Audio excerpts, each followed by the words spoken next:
So here's the first part of getting into this wet vacuum for vacuuming liquid off of windows or whatnot.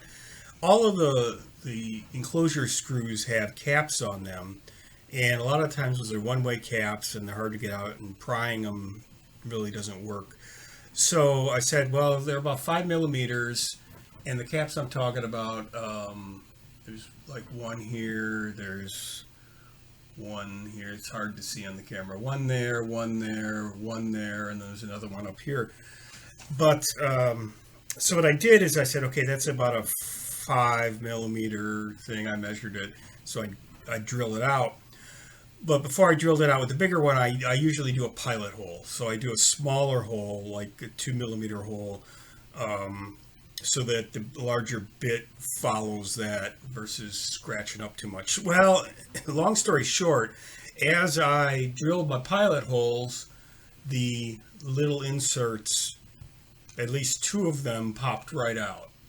So just once the drill bit had hit the head of the screw in here, it just popped the whole thing out. The other two, the one up here, which you could see right here, and then the one down here, were a little harder to get out, but I just drilled them out, and then I used one of my dental picks or similar to pop it out, and they popped out fine.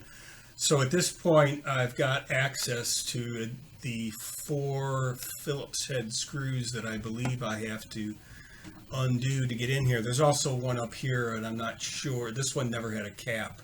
I'm not sure if this has to be undone, but we'll start with these and see what happens. Now this vacuum is really not giving up without a fight. I was able to get the Phillips head screws. Luckily they didn't use security screws for these 4 primary ones where I got the caps off, though you do have to use a pretty narrow Phillips driver. And also on the front of it, and both sides, this side and the other side, there's a shorter screw that goes in there that I took out. Still didn't come apart, of course, but I noticed that throughout it has a seam, so I know it's a 2-part injection molded piece. Well, this piece of plastic with the nameplate is a different kind of plastic, and that's also helping hold it together. So I had to use a pick and undo these tabs, and once I had undone one, which is basically I broke one of them off. Once I broke one of them off, the rest of it came off fine. And then what did I find? Da-da! Another screw to undo. So then I undid that one. So there's a total of 5 longer ones and 2 shorter ones. And then of course it still doesn't come apart. And that is because it uses clips along the plastic. When they assemble it, they clip it. So you have to kind of feel and find out where the clips are and then push it on the plastic until they release. Or you could use my method and just yank the heck out of it until it starts separating. That will probably break a couple of those tabs off, but oh well, that's the price we pay for experimentation. So I finally yanked it. This area around the handle and around the switch is super hard to unlock because the tab is here. This is one I just He-Man broke it. You know, need to be a little Hercules on this unit. Didn't affect the outside of it. Well, finally it comes apart. Hooray! And interestingly, the IPX4 waterproof sticker is for real on this one. It's not even faked. Look at how everything is enclosed. So the motor and the battery, and I'm sure they're using an 18.5 or whatever it's called battery, those common lithium-ion batteries. I bet you, no, that's maybe the fan. I don't know. I don't want to take apart this, but the unit is, this has the motor and the fan. This is the initial tank, and when you turn it on, that guy there is spinning and it sucks through here. Now the switch itself, which unfortunately you have to do all this teardown just to get at this switch.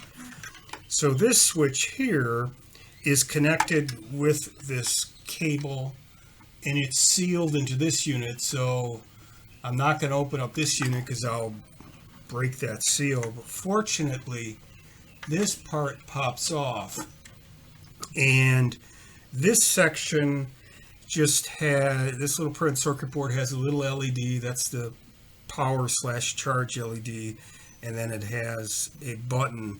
The LED is a bicolor LED, so it shows one color when it's charging, one color when it's on. The switch here, the push button switch, it's an on and off, is pretty easy to get at. So I should be able to tie in a switch port or jack somewhere along. Let's see, let's take a look at this. Yeah, there's space along this line. I could probably put it down here, put a jack down here to do it. But again, this is really going to be a hassle to get at this one switch. You don't want to tie into here, yet you have to take the whole thing apart. It's interesting, this whole unit is its own unit. So that just slips into there, and then that slips into there, and it gets reclipped and rescrewed. So I'm going to try doing a jack here. I'll probably do like a pigtail, because then I could do a smaller hole, and then just tie into here. At least they did. I mean, they honestly did try to waterproof this. They put some hopefully non-conductive orange-red goo on there, and this part seems, I mean, it's pretty well sealed. So I truly believe that this may actually be waterproof, at least to a certain extent. I wouldn't go swimming with it, but I think for cleaning windows you're going to be okay. So there we are. This thing is certainly not going down without a fight.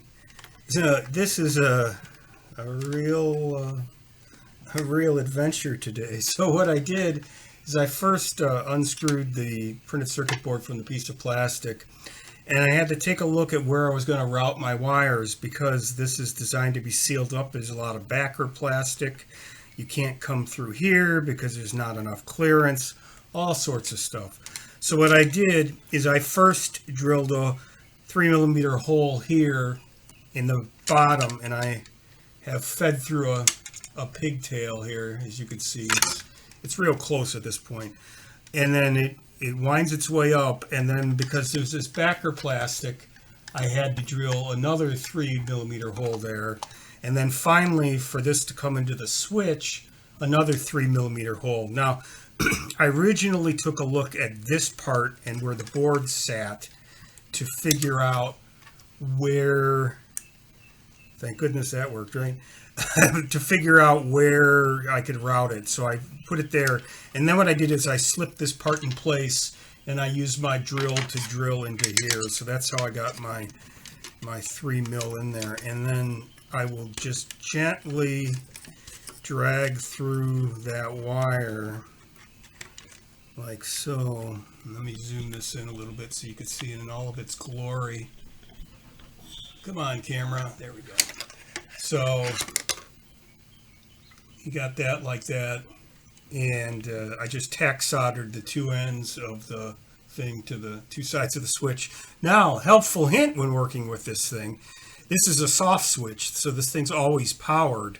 Now, this doesn't actually take the battery voltage, it's a logic circuit. But when you're soldering, you're probably going to short those two leads. So don't be surprised if it turns on, because it did. Because having it turn on while you're soldering can jostle things a bit. But disaster was averted. So that is how I'm going to route this. And then I'm going to pull this through, and I'll put a couple of cable ties, zip ties in here for strain relief, and then put it back together. Well, I have this thing all put together again. It went back into one piece, and there aren't even any screws left over, which is quite a miracle in itself. You can see at the bottom of the handle, I now have this pigtail, which is the 3.5mm 1/8 inch jack for an external switch. Now this is a momentary switch, so you just press it once to turn it on, and once again to turn it off, so it's not a toggle. So I plug that in there and let's see if it works. Oh, it's working.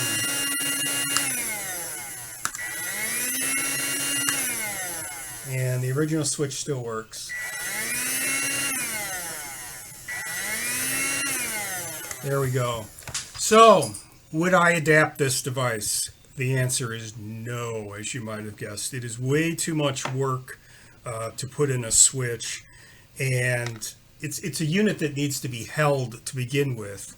So if somebody has enough hand strength to hold this thing, they're probably going to have at least some ability to push down the button, because the button is relatively big and it's not badly positioned.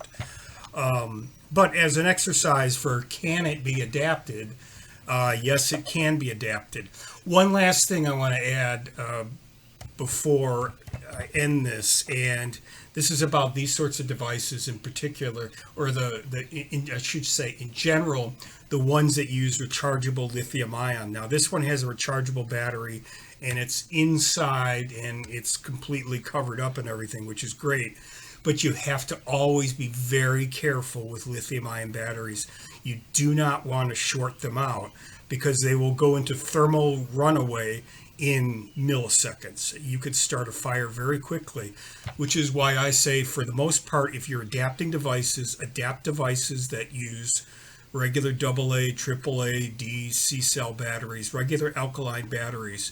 Be very cautious and make sure you know what you're up to when dealing with lithium ion batteries. I've had them burn my hand while I was holding it and accidentally shorted it out. That's why I wear a plastic ring now.